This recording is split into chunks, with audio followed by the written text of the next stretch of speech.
So it is Saturday. I just finished a long day of work. Wearing my glasses. For you guys that didn't know, I was blind. So I wanted to tell you guys a little story because I think it's just fun to share situations, whether they're good or bad or exciting. This one was not so exciting, but it's just a lesson learned. You know, I've just come to realize that in this business, in the real estate, every day you're going to learn something new and you're going to go through a different experience. So I can either take it as a good and learn from it, or I can just get upset about, you know, crazy situations like today. So let me tell you the backstory.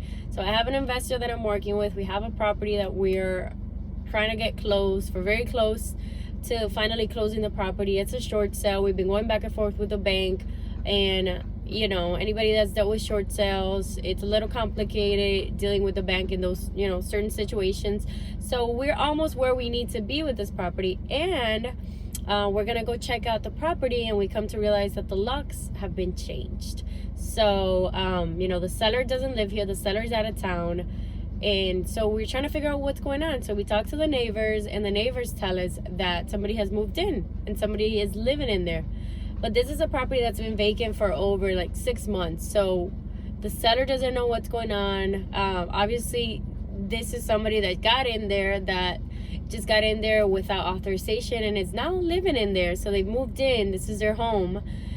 So we were kind of upset and we were shocked at what was going on, and we were trying to figure out what the best strategy for dealing with the situation was. So what these people are that move into a property without authorization, that move into these vacant homes, they're called squatters. That's basically the name of it. So with these squatters, they're very professional squatters. Oh, my phone, my video. So these are professional squatters. So there's, you know, just random people that stop by a house and live in there, and there's people that do this for a living. So you can either get those, or in my case, I got the professional ones, and I'll tell you the difference. So the ones that just, you know, homeless people that kind of go to these houses, that's one type of people. But the ones that I'm dealing with are professionals. These people have a lease agreement with their name, and you know, they know what the laws are and how they can protect themselves, and they can, you know, essentially screw the homeowner and just live in the property for free for, you know, a couple of days until they get evicted.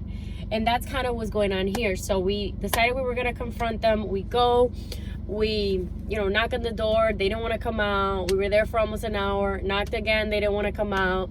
When we finally got them to come out, so they said that they lived there. They had actually gotten this property off of Craigslist of all places. The most credible place in the world is Craigslist. For anybody out there that has ever used Craigslist, it's like you can, anything that's a scam, you can find it on Craigslist.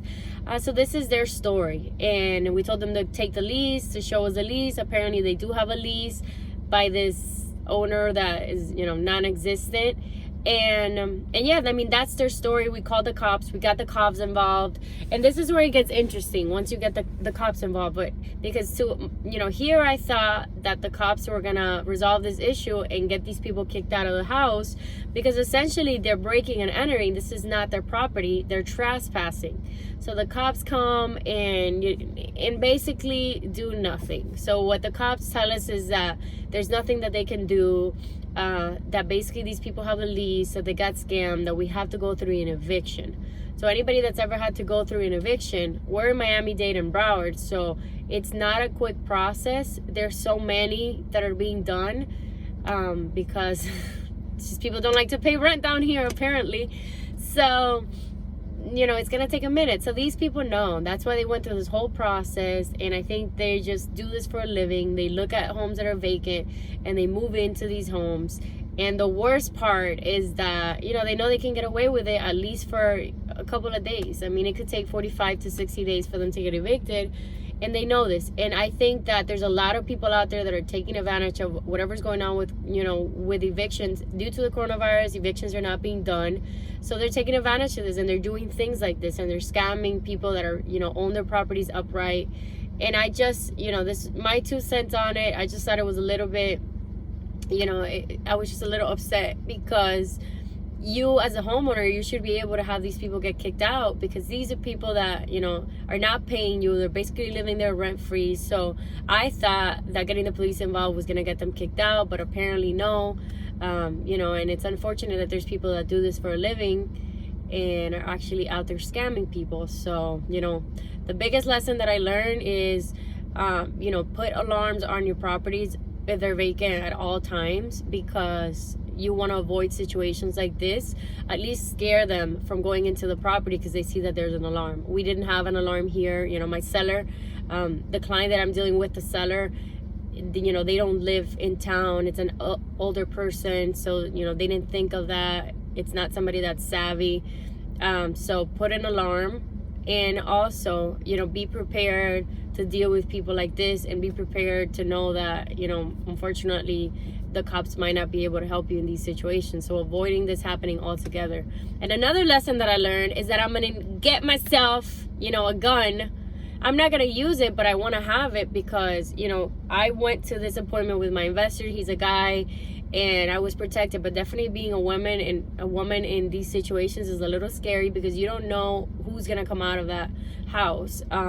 So you gotta be protected. So in the beginning, it was a little scary putting myself in that situation. I think if you have some sort of protection, it's gonna be a lot better. It wasn't somebody that was dangerous, but you gotta be protected. So that's kind of what I went through today. I'll let you guys know how this situation unfolds, because we're just starting this process, and, you know, this was like the first, like, the confrontation with these, you know, with these people. So we'll see what happens. Stay tuned for more adventures. I swear to God, all the crazy things that happen in real estate, they don't teach you this in that real estate course that everybody takes.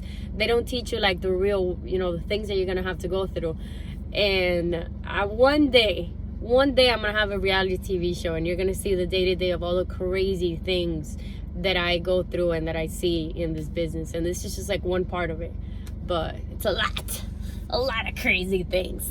So yeah, I'll keep you guys updated with what's going on with my new friends, the squatters.